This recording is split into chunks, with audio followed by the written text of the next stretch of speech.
sur votre attention, s'il vous plaît. En raison de travaux de modernisation sur la voie, sur l'axe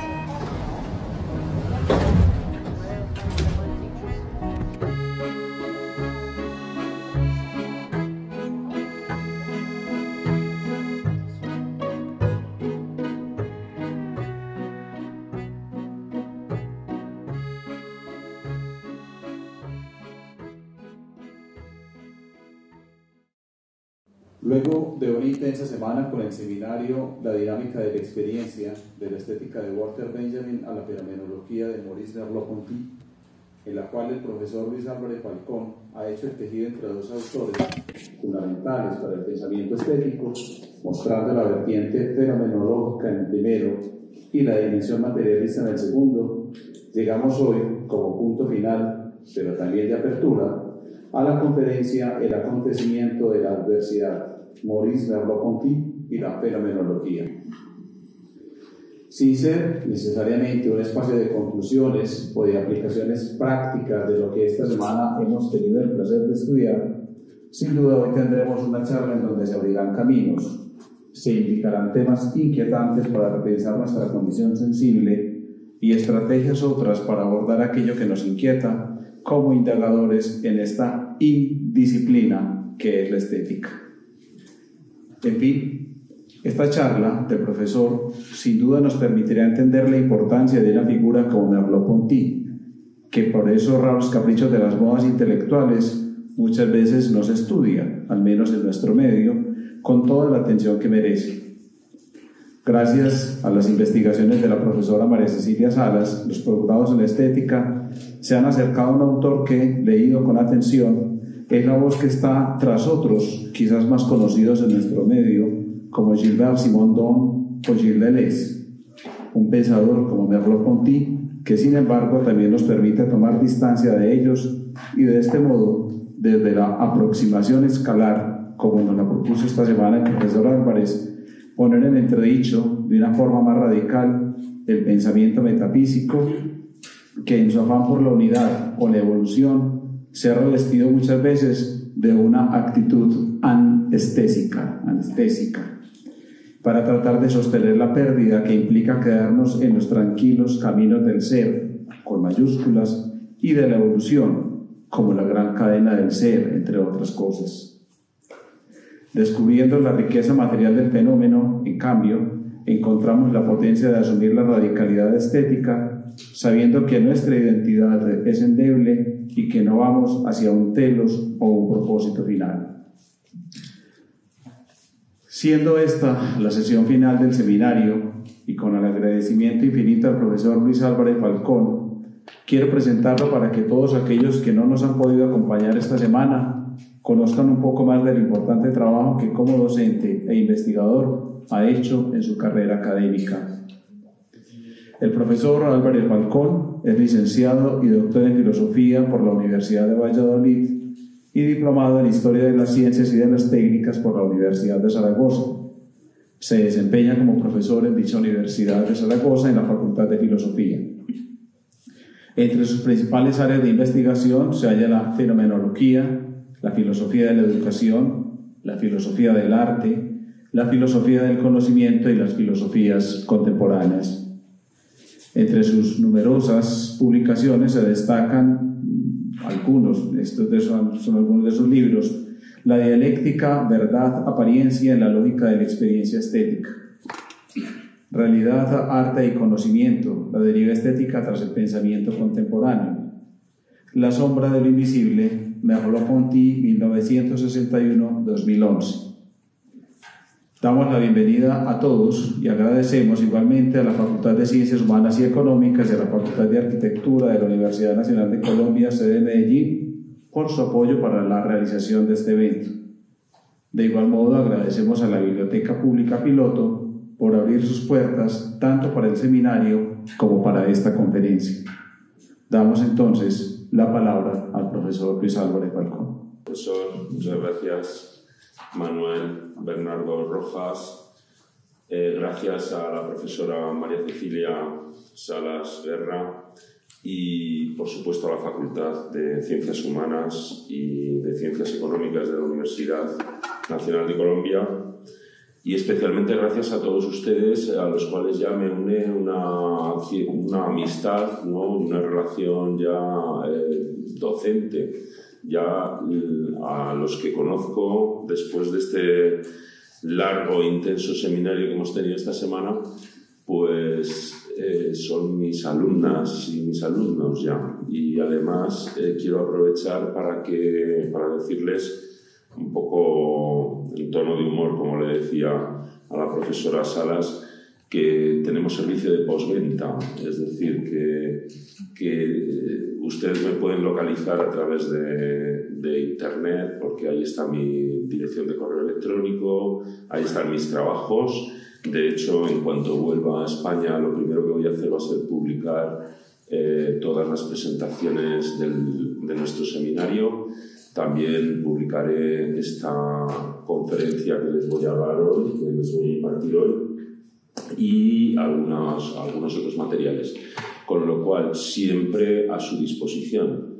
Ya les conozco bien a los que he conocido, sé de sus trabajos sobre danza, de sus trabajos sobre arquitectura, de sus trabajos también sobre arte, sobre algunos aspectos concretos de Colombia y de Medellín que me interesan muchísimo. He aprendido mucho estos días, muchísimo, y por lo tanto pues estoy a su disposición para lo que necesiten, para asesorarles, para resolverles dudas cuando las tengan y para colaborar, pues como hago con otros contextos, ¿no? Como México, como Argentina, Chile.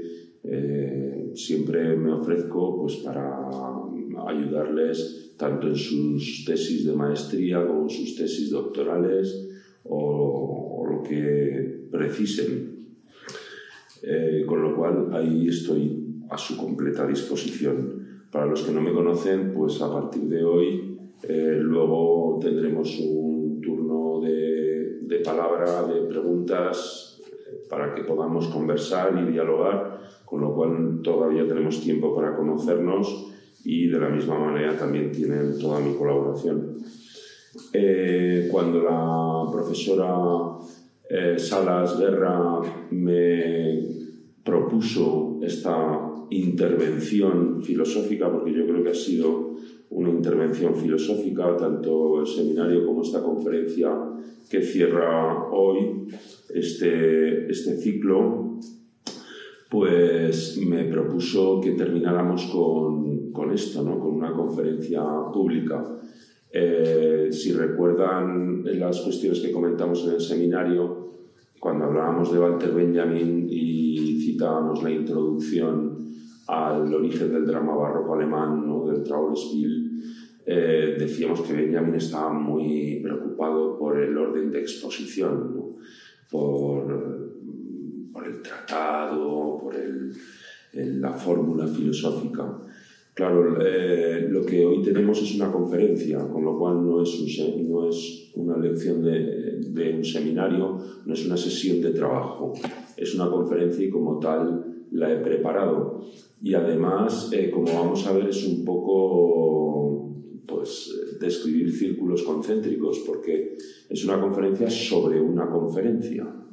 Bien, y elegimos en este caso a Merleau-Ponty, porque como era el último autor que nosotros habíamos trabajado en nuestro seminario sobre la dinámica de la experiencia, y como además advertimos en una especie de evaluación inicial que era probablemente uno de los autores más desconocidos para ustedes, pues decidimos cerrar con este autor, ¿no? Con Merleau-Ponty.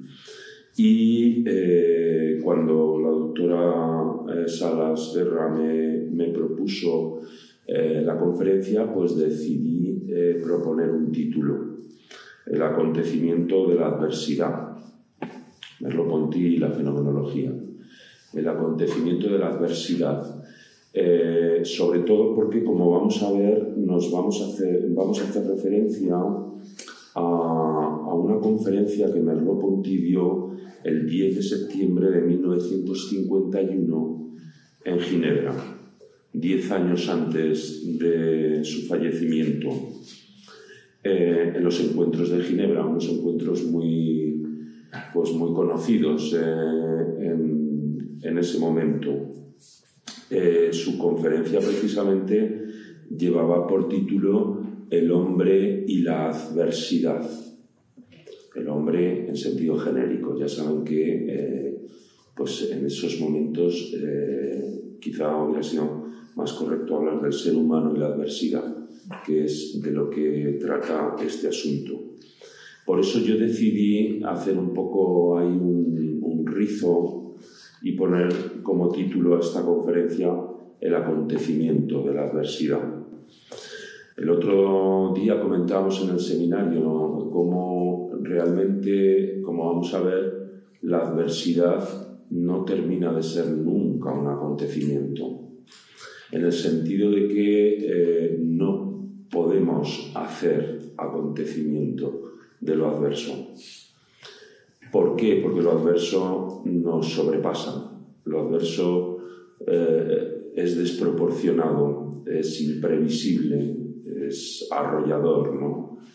Y para hacer acontecimiento de algo tenemos que darle sentido, tenemos que generar sentido en torno a ese suceso, ¿no?, a esa interrupción.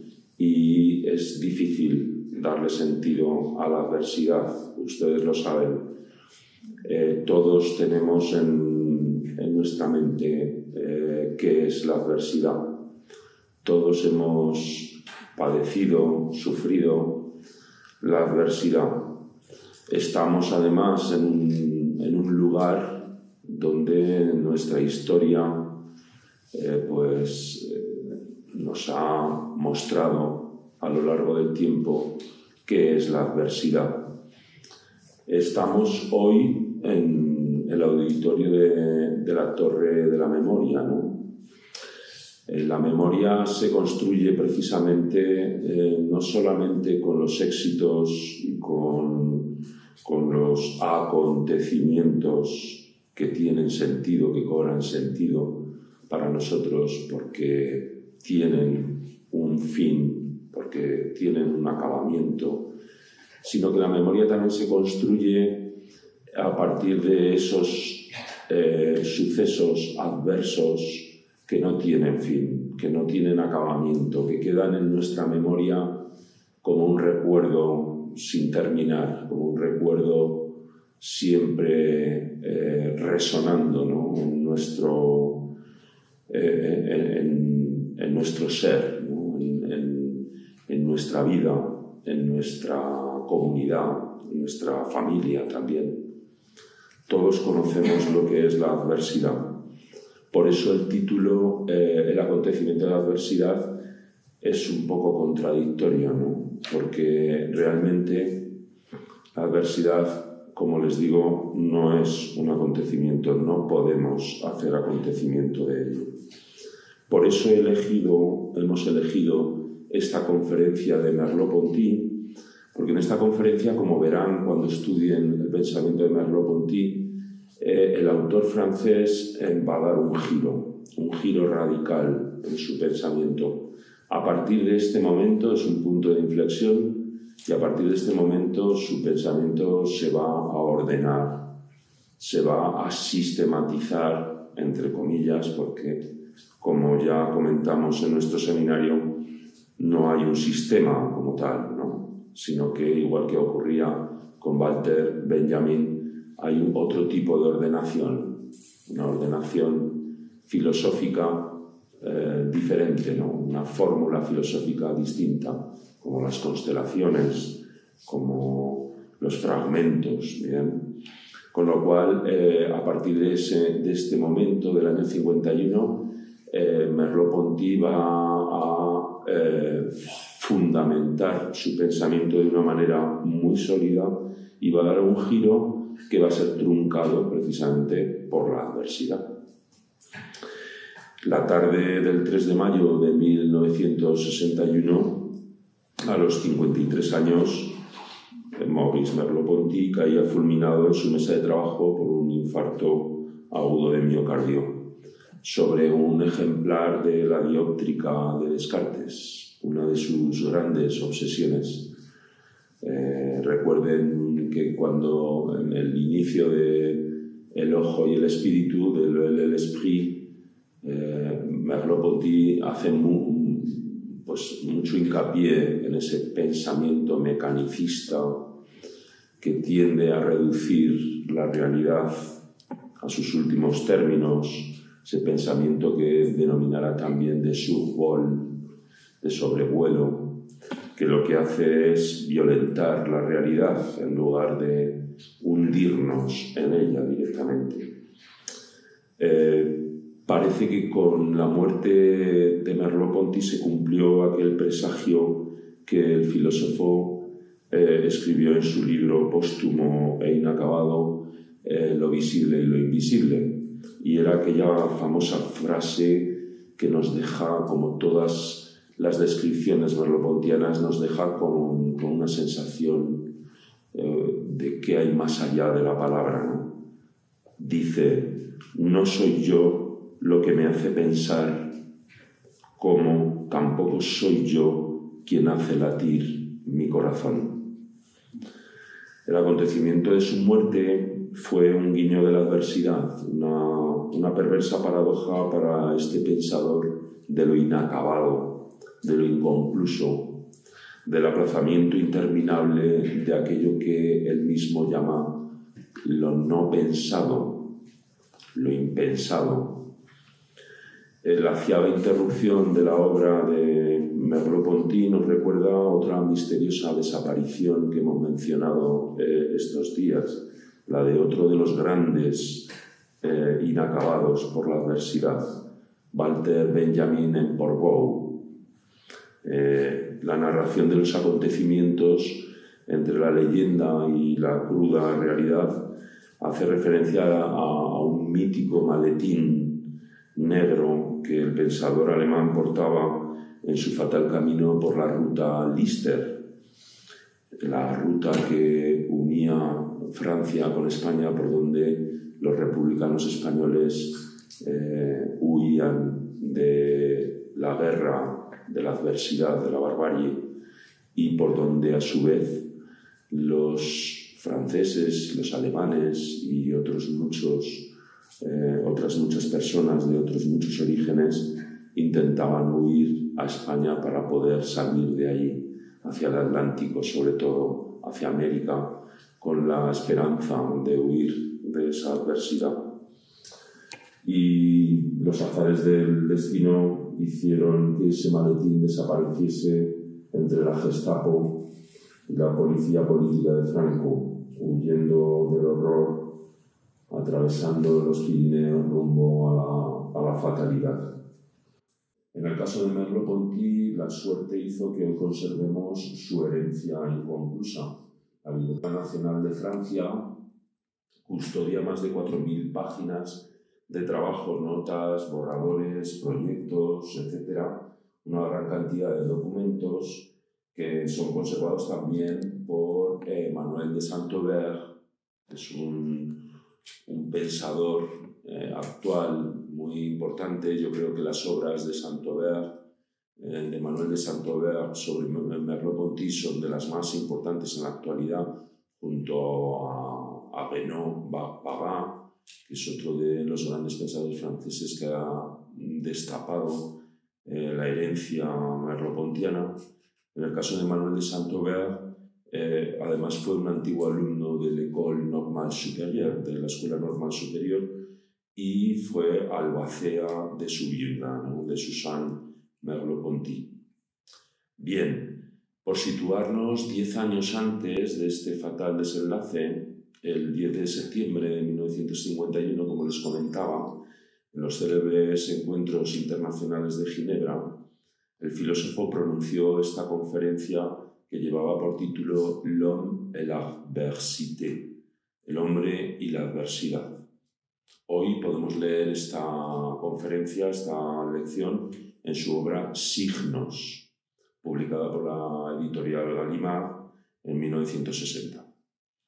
El análisis que lleva a cabo Merleau-Ponty desembocará ineludiblemente en una honda meditación sobre la contingencia y la necesidad, en una clara denuncia de la urgencia de transformación del conocimiento del ser humano y de las zonas sensibles de nuestra experiencia.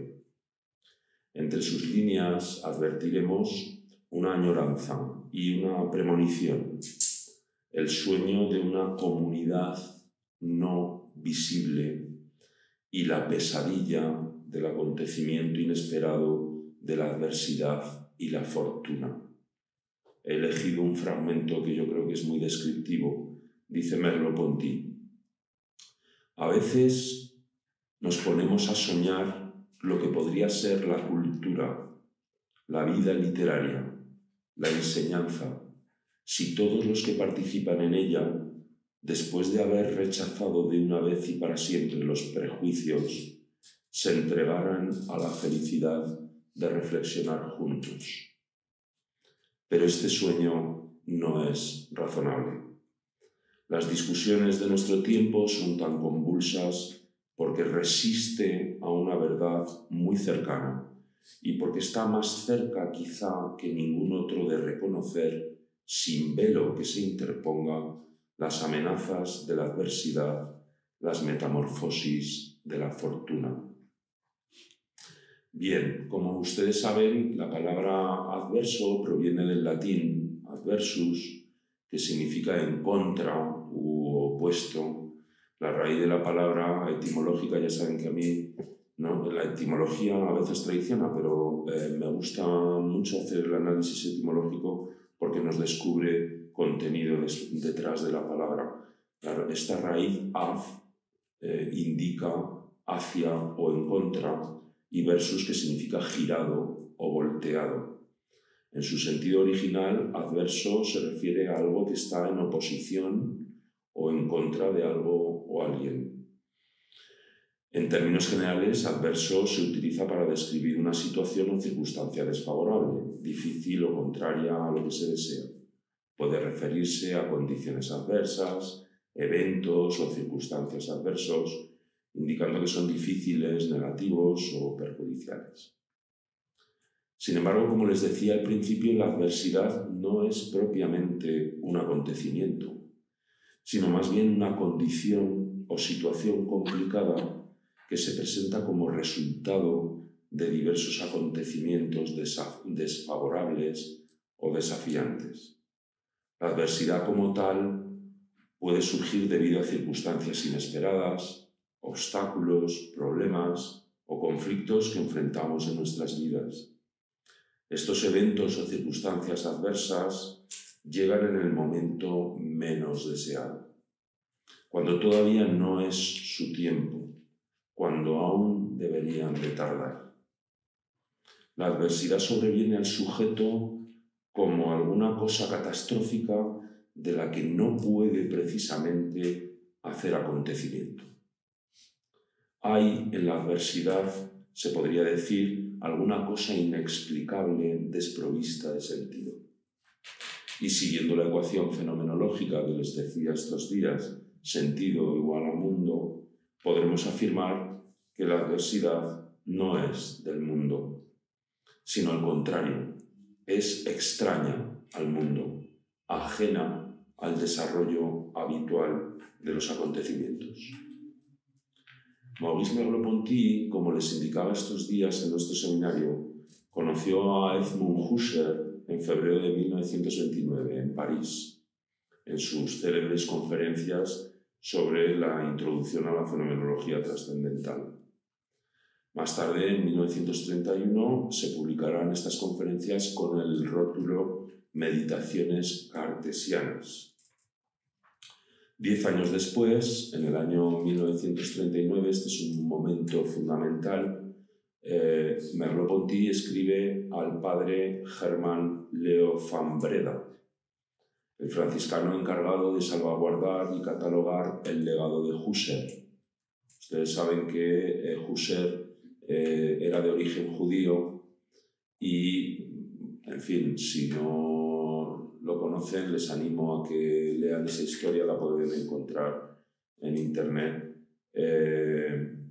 Martin Heidegger ahí muy oportunamente supo desplazar al maestro de la rectoría de la Universidad Alemana, y aprovechando tanto las circunstancias políticas de Alemania en ese momento, el origen judío de Husserl y también sus propios oportunismos filosóficos, pues toda la obra de Husserl peligraba.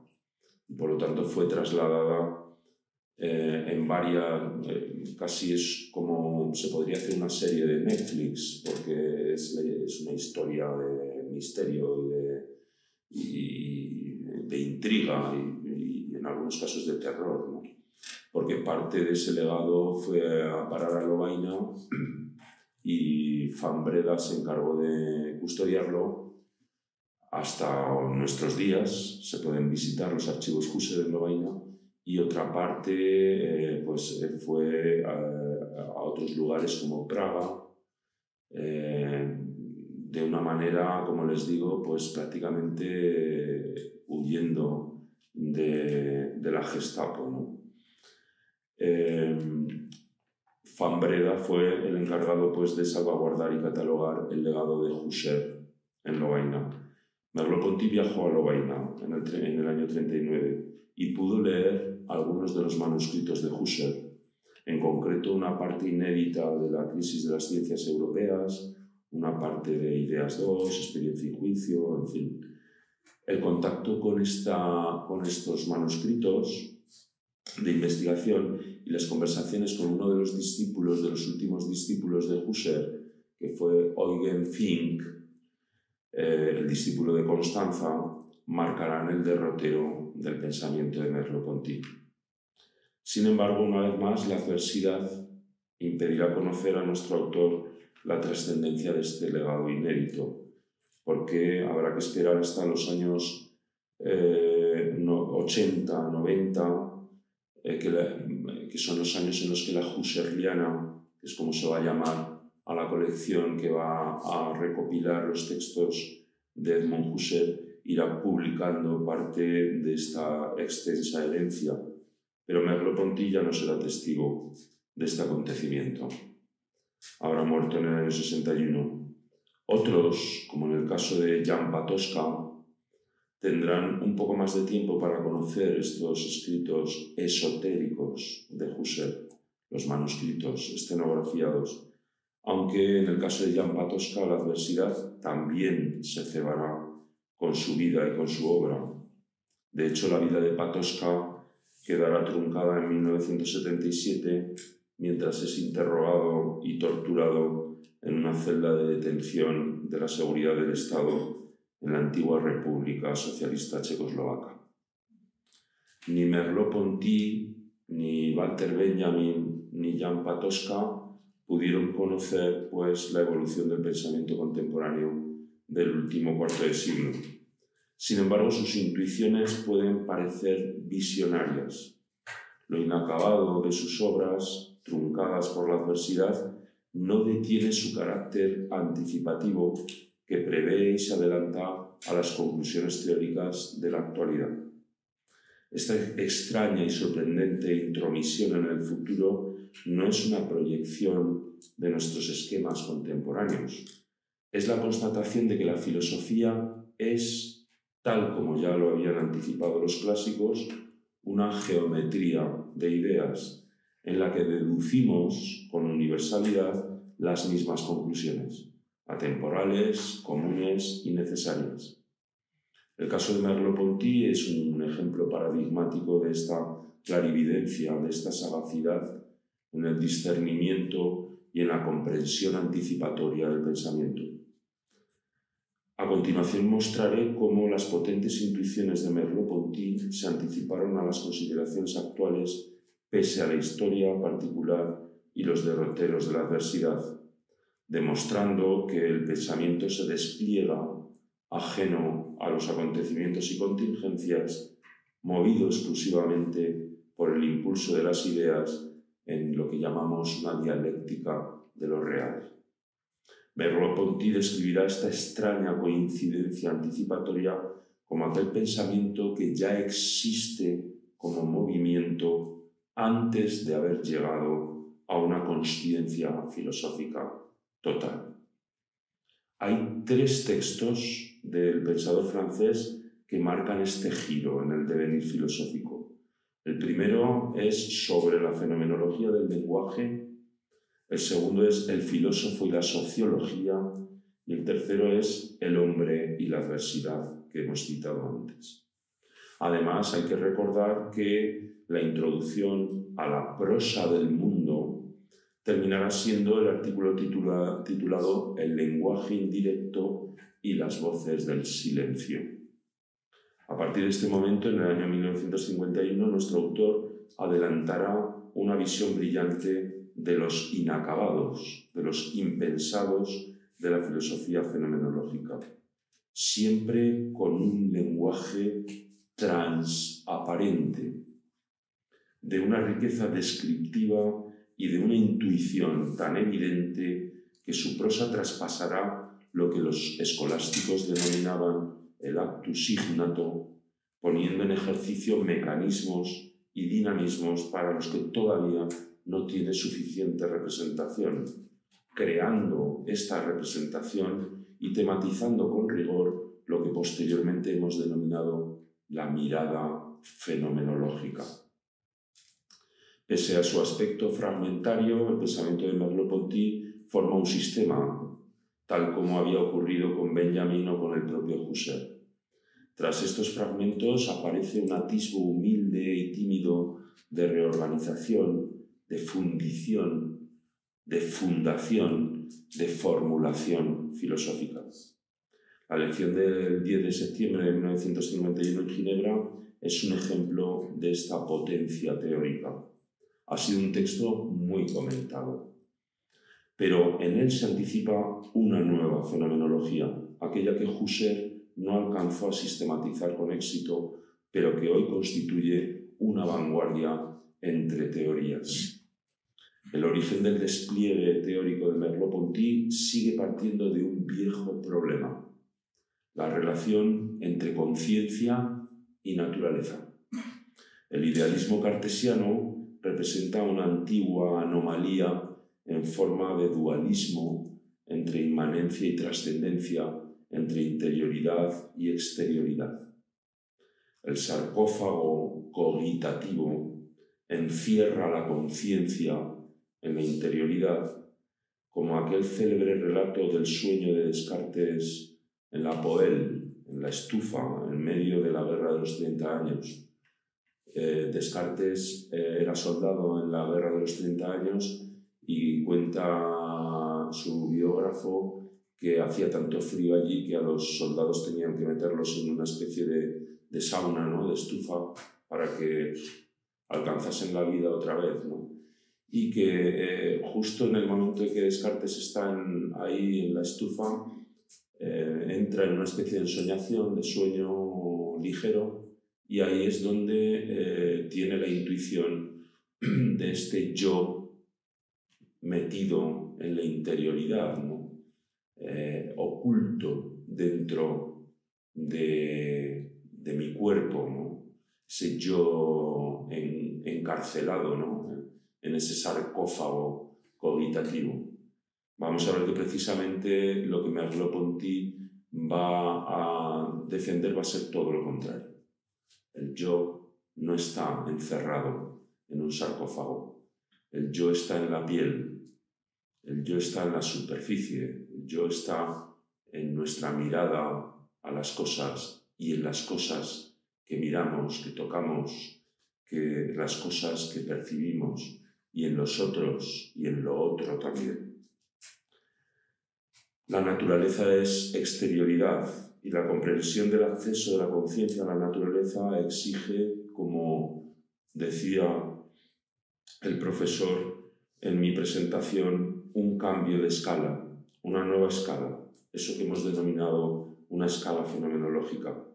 La primacía de la percepción indica que la percepción apunta a las intenciones humanas más que a los objetos de la naturaleza. El comportamiento queda de este modo comprometido por este apuntar al sentido que surge de la conciencia perceptiva. La naturaleza ya no es simplemente exterioridad, sino que se constituye en la percepción. La conciencia no es ni ideal ni abstracta, sino perceptiva y vivida en la experiencia concreta. De este modo, un tipo de intencionalidad oblicua, operante, eso que denominaba Husserl la fungierende Intentionalität, la intencionalidad fungiendo, sería la traducción, operando ahí, origina el sentido y esta intencionalidad es connaturalmente corporal. La conciencia solo puede acceder al mundo a través de su encarnación, en carne y hueso, animando el mundo a través del cuerpo vivido. Cito una frase de Merleau-Ponty: el cuerpo mismo está en el mundo como el corazón en el organismo. Mantiene continuamente vivo el espectáculo visible, lo anima y lo nutre internamente, forma con él un sistema. Fin de esta cita. En el pensamiento de Merleau-Ponty, el horizonte de la experiencia está en cuestión y con él todas las concepciones sobre la dinámica de la experiencia, sobre su curso, sus fluctuaciones y sus modos de representación. La unidad del sujeto o la del objeto no es una unidad real, sino una unidad presuntiva en el horizonte de la experiencia. Este horizonte es el que está en cuestión, y en ese horizonte es necesario elaborar un lugar en el que las cosas percibidas puedan manifestarse. Los problemas del ser, del mundo y de la génesis del sentido convergen en un solo problema: el horizonte de la experiencia.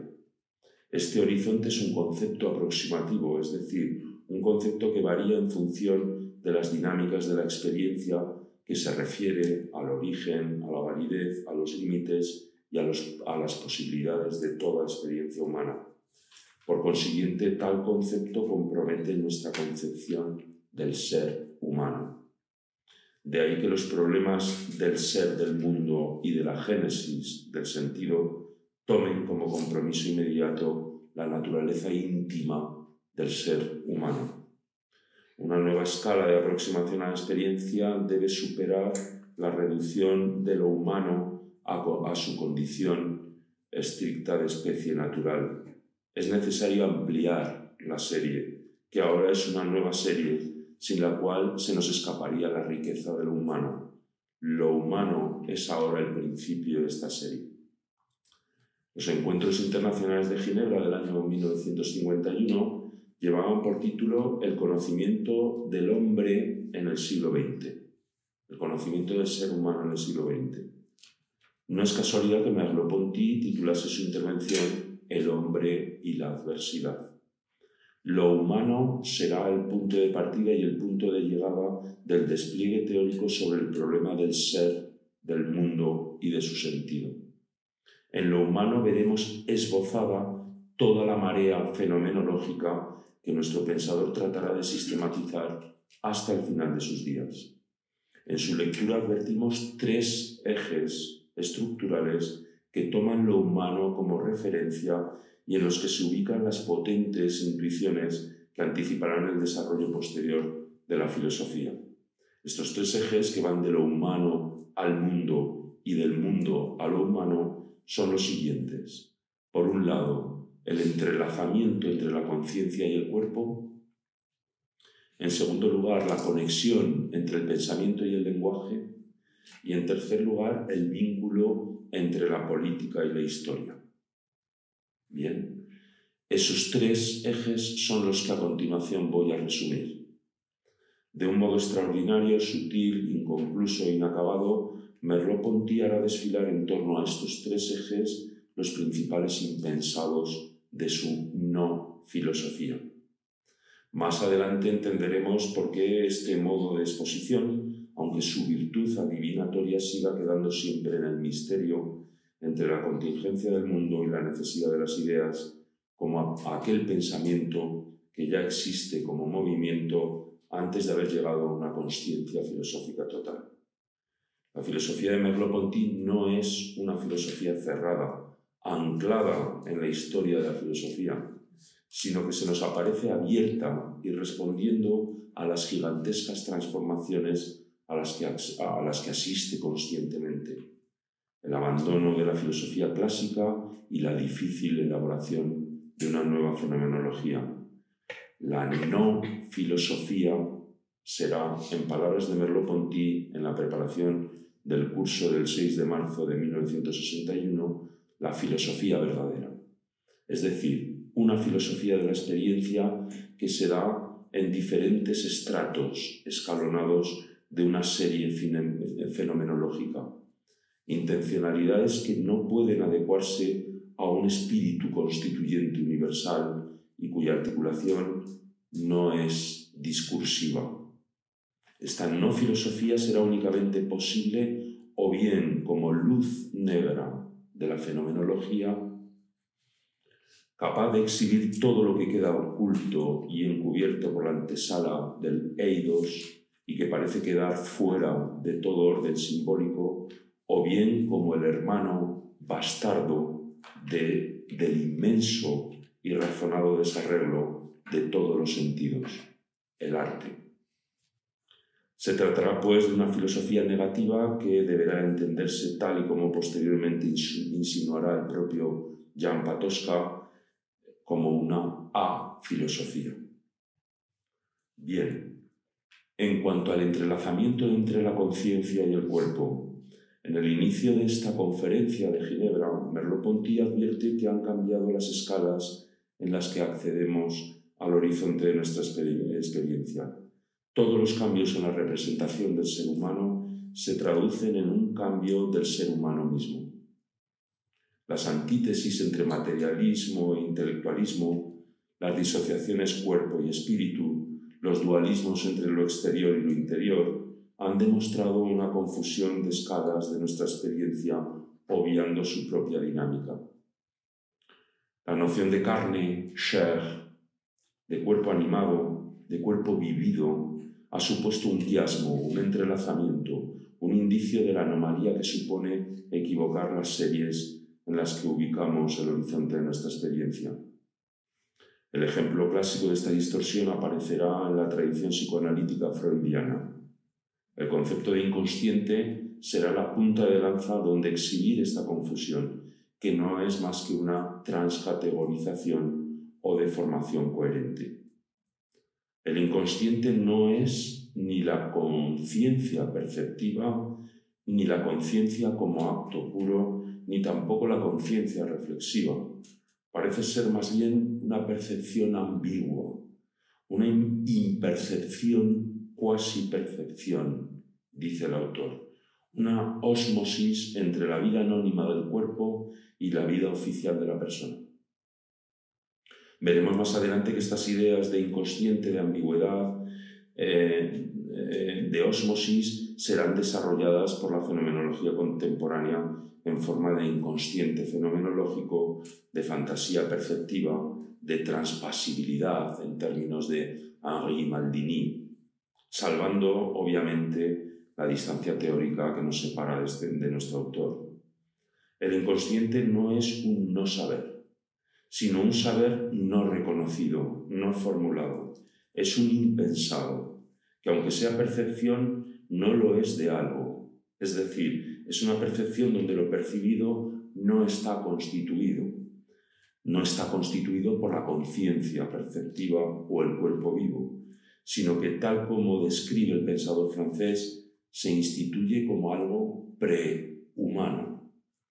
Las ideas de un saber no formulado, de lo impensado, de lo prehumano, serán desplegadas en sus últimas obras. Este inconsciente no es un inconsciente simbólico, el inconsciente freudiano, sino que está más allá de la identidad de la simbolización, más allá del régimen de la imaginación y funciona como pivote, como estructuras de orientación. Rayon du monde, dice el pensador, rayos de mundo, esencias salvajes. Sobre este pivote que es y no es percibido, que funciona como un fondo prehumano inagotable e irreductible, pero invisible, en definitiva, aparece lo visible, la figura, el gesto humano. Al igual que ocurre en el cambio de escalas geométricas, este fondo prehumano o inhumano permanece invisible como los diferentes niveles o dimensiones en los que la conciencia y el cuerpo se entrelazan.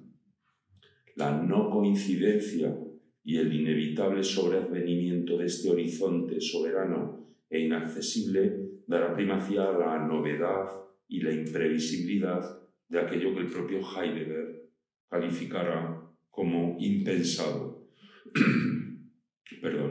Das Ungedachte, o sombra que acompaña a todo pensamiento impositivo, a toda filosofía de la conciencia que desde el pasado sobrevuela como instancia de Survol, imponiendo el sentido. Con el concepto chair, de carne, Merleau-Ponty se asoma al fondo, a la base de la conciencia, al origen de la subjetividad, a este inconsciente fenomenológico más allá del inconsciente simbólico, a este nivel originariamente humano en el que empieza a haber sentido, simples caminos de sentido, precisamente porque en este nivel se genera también la espacialidad y la temporalidad. Es un territorio extraño que carece de posicionalidad de los objetos, tanto efectivos como imaginados, e incluso de identidad. Según Merleau-Ponty, el live, el cuerpo vivido, hace estar del mundo lo que se siente de él. Hay pues un quiasmo por doble entrelazamiento entre lo que se siente y el que siente. Aunque entrelazamiento o intercalación no traduzca fielmente el término Empietement, del alemán Überschreitung, que tiene matices de invasión, desbordamiento, casi usurpación. Lo que siente responde a lo sensible, dado que la chair, la carne, es un sensible en el que todo se inscribe. Tal como hemos señalado, es un sensible pivote dimensional. Ahora bien, no puede haber en tal juego coincidencia por identificación, pues el quiasmo se desharía, sino oscilación o parpadeo entre lo que Merleau-Ponty llama carne del mundo, la chair du monde, y la carne del live, del cuerpo vivido, en situación reversible. La chair, la carne, habita a la vez el live, el cuerpo interno, y el mundo como no diferenciados. Las cosas son la prolongación de mi cuerpo y mi cuerpo la prolongación del mundo. La carne del mundo es indivisión de ese ser sensible que soy yo y de todo el resto que se siente en mí. Desde el curso de 1959, La filosofía hoy, y los cursos de 1960 y 61, Husserl en los límites de la fenomenología y filosofía y no filosofía después de Hegel, Merleau-Ponty intentará incansablemente pensar el régimen de un pensamiento vertical, repensando a su vez la noción misma de pasividad frente a la actividad constituyente del yo. El quiasmo o la reversibilidad de la chair, de la carne, hace posible que el afuera de mi adentro entre en eco, en resonancia con el afuera del adentro del mundo. Esta dialéctica será denominada por el autor como la doble intercalación, sin coincidencia, y quedará ilustrada con la famosa analogía del dedo del guante que se vuelve. La relación con el otro se extrapolará a la relación con lo otro, y por consiguiente será necesario hablar de una chair du monde, de una carne del mundo. Aquí podremos comprender la afirmación que hemos hecho antes. Las cosas son la prolongación de mi cuerpo y mi cuerpo la prolongación del mundo. La noción de carne aparece en medio de la torsión existencialista del psicoanálisis freudiano. Nosotros somos carne, y el quiasmo alumbrará el núcleo fundamental de una nueva relación con los seres humanos. La serie indefinida de reflejos reflejantes y de reflejos reflejados que hacen que el yo sea otro y que el otro esté en mí. Esta nueva experiencia será definitiva y será una nueva concepción de la expresión que ya en 1945, en el número 8 de la revista Fontaine y bajo el título La duda de Cézanne, había anunciado y posteriormente desarrollado en el esprit, el ojo y el espíritu, como una teoría estética contemporánea. Como veremos a continuación, su especial detenimiento en el pathos del lenguaje descubrirá la circulación intersubjetiva o interfáctica, como decía yo el otro día, en el fondo de un universo común, de una comunidad que comparte el trastorno y la conmoción de la vida intencional de cada sujeto, por una suerte de profundidad compartida sobre la presencia del originario. Esta comunidad será tematizada por Merleau-Ponty como una forma de lenguaje indirecto, que es el signo de una tensión presuntamente universal refundado sobre una memoria y una integración del originario. Será ese instante de pérdida donde el yo ha sido tú, donde las palabras muestran el poder extraordinario de atraerme fuera de mis pensamientos, practicando en mi universo privado unas fisuras por donde otros pensamientos hacen su irrupción. En la conferencia de Ginebra, en El hombre y la adversidad, hay un giro que separa a nuestro autor de sus consideraciones sobre el lenguaje en su obra principal, La fenomenología de la percepción. El lenguaje ha dejado de ser tanto un instrumento de comunicación como un modo de representación del pensamiento. No es un medio de comunicación, sino más bien el lugar de la comunicación. En su reflexión acerca de la conexión entre pensamiento y lenguaje, Merleau-Ponty extenderá sus conclusiones anticipatorias sobre el inconsciente fenomenológico, anunciando lo que será una teoría sobre la espontaneidad de la expresión. Cito: el lenguaje no es ya el servidor de los significados, es el acto mismo de significar, y el hombre que habla o el escritor no tiene por qué gobernarlo voluntariamente, como tampoco el hombre vivo tiene por qué premeditar el detalle o los medios de sus gestos. Fin de esta cita. En el acto de escribir resuena el fondo prehumano de este inconsciente, ese punto sublime en el que el ser humano remonta a un punto de inocencia, de juventud y de unidad ajeno al lenguaje común. En la experiencia estética protegida por el inconsciente fenomenológico, somos capaces de contribuir en alguna medida a la gran tarea de la filosofía, la confirmación del sentido humano en el nivel originario. El arte es el dominio de fantasías puestas en forma perceptiva. La tarea de escribir es mostrar en un estilo ese punto de inocencia, ese punto no caótico o punto originario donde el mundo está en su estado naciente, mundo salvaje o mundo de silencio. El objetivo es hallar, a través de un lenguaje indirecto, una nueva forma de expresión para la filosofía.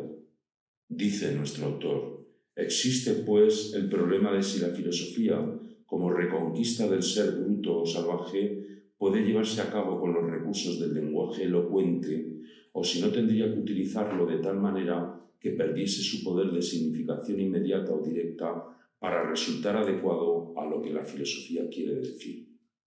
Fin de la cita. La filosofía no debería ser una posesión intelectual, ni debería estar por encima de la vida, sobrevolándola para comprenderla de lejos, desde posiciones ontológicas ficticias, sino que precisamente porque sus significados se tienen que mostrar a través de las palabras, y estas palabras pertenecen ya a lo sensible, forman parte de la génesis de lo sensible en la conciencia, debe dejar de expresarse únicamente con voluntad intelectual y, considerando el modelo de expresión literaria, debe dejar surgir las ideas sensibles desde el fondo de la carne de lo sensible. Lo que va a determinar nuestra subjetividad es el modo singular que tiene cada individuo de situarse en relación con las palabras, con las cosas y con los otros. Es decir, la creación de sentido que cada uno de nosotros lleva a cabo diariamente. Las consideraciones husserlianas sobre la significación y el descubrimiento de la lingüística de Saussure determinarán las anticipaciones de Merleau-Ponty sobre la conexión entre pensamiento y lenguaje.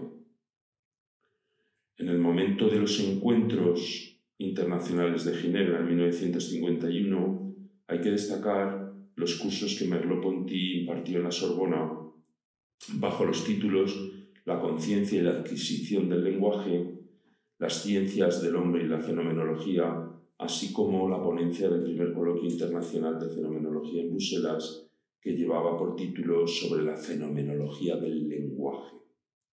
Y, por supuesto, su obra inacabada, La prosa del mundo. En esta última obra, Merleau-Ponty establecerá una diferencia clave entre dos modos de lenguaje. El lenguaje adquirido, que desaparece ante el sentido en cuyo portador se ha convertido, y el lenguaje que se hace en el momento de la expresión y que nos desliza desde los signos al sentido. Dos lenguajes, uno operante o constituyente y el otro dado o constituido, que se relacionan entre sí y que para que uno tenga lugar, el otro debe en cierta forma diluirse. Es la intermitencia nuevamente, ¿no? Como en el arte, el artefacto y la obra. Para él, para Merleau-Ponty, el lenguaje posee la virtud de hacerse olvidar, de borrarse frente al sentido que dibuja, pero sin anularse. Nuestro autor no cejará en el empeño de descubrir ese acto originario y silencioso del significar que es la expresión. Su objetivo será comprender la naturaleza de las relaciones esenciales entre el signo y la significación. Dice Merleau-Ponty, es la experiencia todavía muda lo que hay que llevar a la expresión pura de su sentido propio. Hay, pues, una conexión entre la palabra y el silencio. Este silencio es un silencio primordial, que es previo y que orienta el mundo del significado. Este fondo de silencio se interpone entre lo dicho y lo que está por decir. No hay posicionalidad en él. Permanece inconsciente, indeterminado, latente. Lleva a la expresión pura de su propio sentido la experiencia todavía muda de nuestra vida. Merleau-Ponty vuelve, pues, a intuir el paralelismo entre la reducción fenomenológica y la experiencia artística. El artista, y de un modo más radical el poeta, parece un fenomenólogo que se ignora, de igual modo que el fenomenólogo parece ser un artista del pensamiento. En sus continuas referencias a Mallarmé y a Rimbaud, el autor nos recuerda cómo la poesía cuestiona el suelo del lenguaje. La relación significante-significado queda rota. Para Rimbaud, del mismo modo que ocurrirá con Marcel Proust, se rebasa la correlación signo-significación sin apartarse de la posibilidad del mundo, sino al contrario, entrando sin reserva en su unidad prelógica antepredicativa, despertando sus conexiones y sus resonancias salvajes y poniendo el lenguaje en esta condición, dejándolo vivir como cosa del mundo. Tal como nos recordaba Rimbaud, el poeta se hace evidente por medio de un largo, inmenso y razonado desarreglo de todos los sentidos. Este tremendo desarreglo es el origen mismo de la experiencia del arte. Perdón. En el soliloquio interior, en el monólogo que transcurre sin que los signos lingüísticos vayan acompañados de kinestesias del cuerpo externo, del corper, el pensamiento o la melodía discurren sin necesidad de fijar por la imaginación en un presente cada momento del discurso significativo, musical o poético. El ritmo del discurso busca el sentido y lo obtiene yendo continuamente de lo pretendido a lo obtenido y de lo conseguido a lo porvenir. Una significación simple es un mero hábito kinestésico, ni siquiera imaginable. Las significaciones simples o meras significaciones son los signos de lengua con los que pensamos en silencio. La subjetividad de esta zona, de este verdaderamente cuerpo medio entre el cuerpo interno vivido y el cuerpo externo, el corper, es el yo expresivo en el que habitualmente vivimos, cuando la mayor parte de nuestra vida pensamos, queremos, sentimos, sin actuar, sin operar, retirados en nuestros habituales cuarteles de invierno.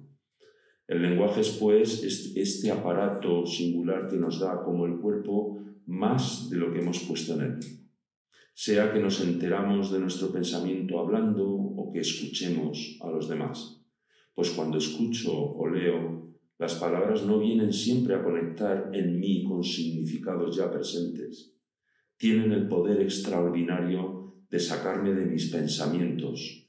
Practican en mi universo privado fisuras por donde otros pensamientos interrumpen. El misterio de esta comunicación universal parece conducirnos a una especie de resonancia trascendental anterior a la temporalización del lenguaje y que parece traspasar ese inconsciente fenomenológico que es fondo inmemorial e inmaduro donde vibran esas esencias salvajes de las que hablaba Merleau-Ponty, como la tonalidad patética del sentido en el preciso punto en el que éste está originándose. Esta afectividad colectiva en forma de comunidad es tematizada por Merleau-Ponty como una forma de lenguaje indirecto, que es el signo de una tensión presuntamente universal, refundado sobre la memoria y además integrando lo originario. Lo que parece seguirse de esta intención es la búsqueda de la refundación de un mundo común, de una razón que abarcaría sus propios orígenes, que se remitiría a un zócalo primordial, a sus comienzos, que serían los mismos para todos y por tanto agruparía a los seres humanos sin distinción en torno a ella. Esta suerte de comunicación deberá ser alusiva, evocadora, frente a la inmediatez, cuya fecundidad ilimitada sobrepasa cualquier posibilidad de expresión y cualquier manera general de decir el ser. Este advenir en el reverso del mundo objetivo revela el paraje del originario, una vida invisible, una comunidad invisible, donde el sentido parece espesarse en su propio origen y transmitirse en una difusión rítmica de tonalidades afectivas, en una sinestesia donde el individuo desaparece a través de un confín compartido. Y la tercera cuestión que les he planteado desde el principio vendría a relacionarse con el vínculo entre la política y la historia. Y de hecho la estructura expositiva del hombre y la adversidad de esta conferencia del 10 de septiembre del 51 no solamente nos anticipa estas intenciones programáticas de las que hablábamos antes, sino que además nos adelanta toda la gran tarea de la filosofía fenomenológica a partir de los años 80. Como veremos a continuación, Merleau-Ponty nos adelanta una concepción de la comunidad, de la política y de la historia en la que todavía hoy seguimos indagando y cuya fundamentación es coherente con su discurso desde un principio.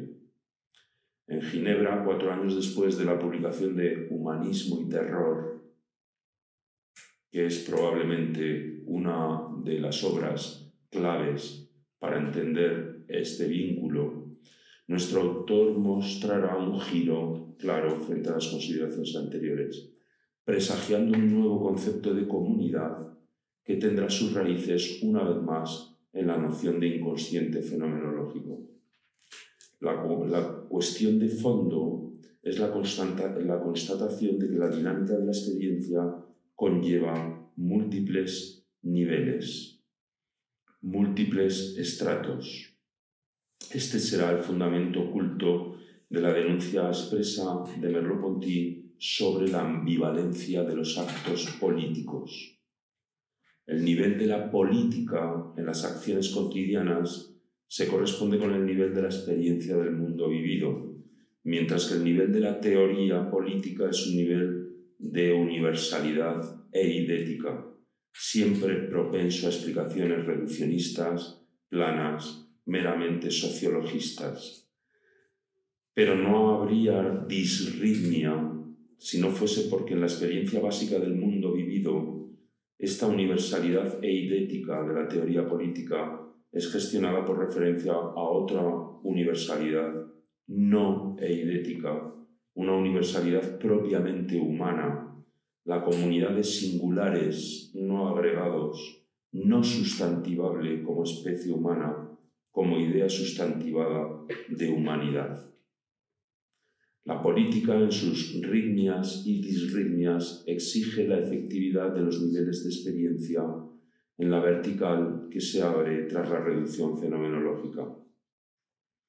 Estos niveles diferenciados de Husserl, que Merleau-Ponty pone claramente en evidencia, son niveles de experiencia múltiples que nos conducen tanto en el arte como en la política a una cierta disritmia, que se manifiesta o bien como conflicto o bien como explicación plana, horizontal, simplemente categorial, reduccionista o meramente sociológica, como he comentado.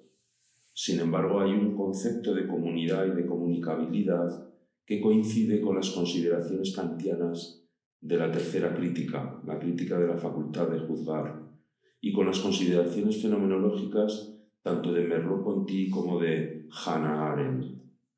Tanto en el caso del arte como sobre todo en el caso de la política, una doble universalidad supone el reconocimiento intuitivo de un registro primordial, el de la intersubjetividad concreta, aquel en el que tiene lugar la presencia desfasada, no coincidente, pero inmediata del otro.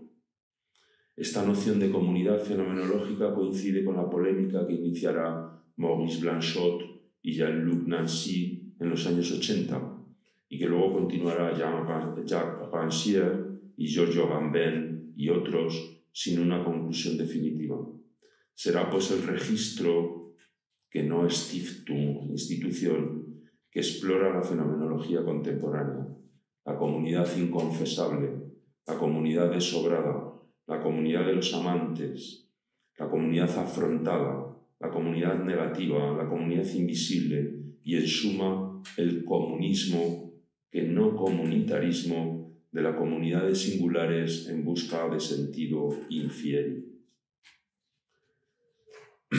En la institución hay una pasividad secundaria compuesta de sedimentaciones, hábitus, historia. La pregunta será, ¿habrá en lo invisible un registro, el del yo puedo, con sus llamadas síntesis pasivas, pero sin esa pasividad secundaria, sin esa institución de la que hablaba Husserl?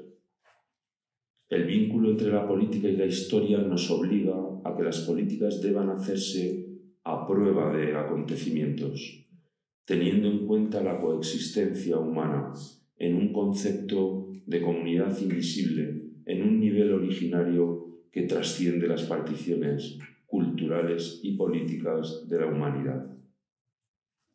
Y por último, para cerrar este análisis que Merleau-Ponty va a describir en su conferencia de Ginebra, tras una atenta lectura hemos visto este despliegue teórico sobre 3 ejes programáticos: el entrelazamiento entre la conciencia y el cuerpo, la conexión entre pensamiento y lenguaje y el vínculo entre política y historia. A través de estos 3 ejes, Merleau-Ponty ha exhibido esas potentes intuiciones del programa de una fenomenología futura. Esta ampliación de la filosofía clásica será, pues, una filosofía de la experiencia, una filosofía que se da entre estas diferentes capas, estratos escalonados, intencionalidades que no pueden adecuarse a un espíritu constituyente universal. Una nueva concepción del ser humano está en el centro de este cuestionamiento. En el artículo de 1959 de Mauss a Claude Lévi-Strauss, nuestro pensador parece admitir un estrato fenomenológico originario sin conformación simbólica o cultural, situando en él un tipo de comunicación silenciosa antepredicativa por mera interfacticidad. Dice Merleau-Ponty: hemos de tomar posesión de la región salvaje de nosotros mismos, el estrato fenomenológico originario, esa región que no se ha insertado en nuestra propia cultura y por donde nos comunicamos con los demás. Cada gesto de nuestro cuerpo, de nuestro lenguaje, cada acto de la vida política, como hemos visto hasta este momento, toma en cuenta a los demás y se supera en lo singular hacia un sentido universal. Cuando Merleau-Ponty busca una fórmula filosófica, inmediatamente encuentra la solución en la unión de la conciencia y el cuerpo, del pensamiento y el lenguaje, de la política y la historia. Nuestro tiempo ha hecho y hace más que ningún otro, quizás, la experiencia de la contingencia. La contingencia hace referencia a aquello impredecible, incierto, singular en la experiencia humana y en el mundo. Se refiere a aquellos aspectos de la realidad que no están determinados por leyes fijas o por causalidades predecibles. La contingencia destaca la novedad y la imprevisibilidad en la dinámica de la experiencia, donde cada evento, situación, acontecimiento o encuentro es único y no puede reducirse a una simple necesidad o al menos a una necesidad previsible en el plano de una escala natural.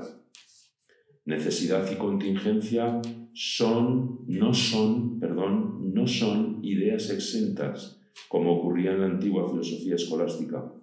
Un ser necesario versus un ser contingente. Necesidad y contingencia se entremezclan en grados distintos, según la dinámica de nuestra experiencia. Para nuestro autor, la adversidad es un mal contingente. La adversidad es una contingencia donde la intencionalidad queda bloqueada in actu exercito. En train de se faire, dice. La experiencia de esta detención se vive con el cuerpo, se expresa en el lenguaje y en el mundo. Esta radical experiencia se encarna y es la unión de la conciencia y el cuerpo, del pensamiento y el lenguaje, de la política y la historia, donde se produce esta anónima adversidad.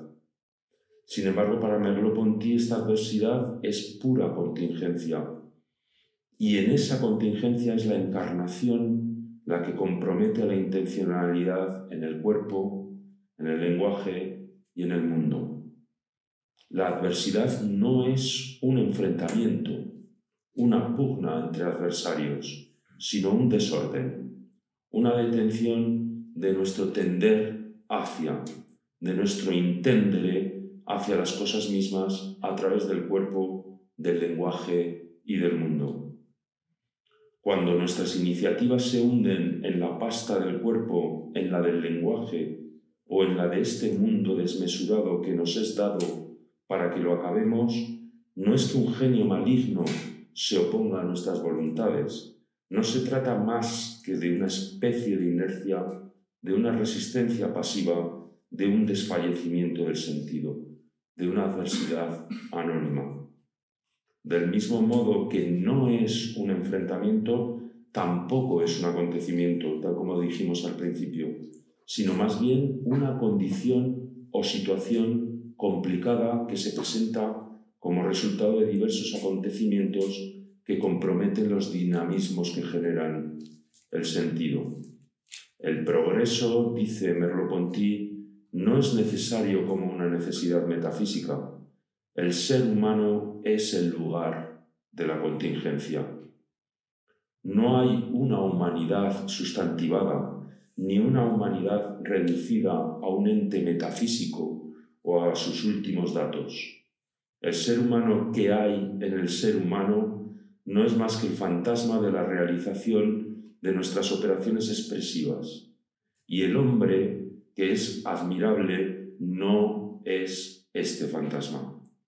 Es el que, instalado en su cuerpo frágil, con un lenguaje del que ha hecho uso tantas veces, en una historia interminable y titubeante, se reúne y comienza a ver, a comprender, a significar.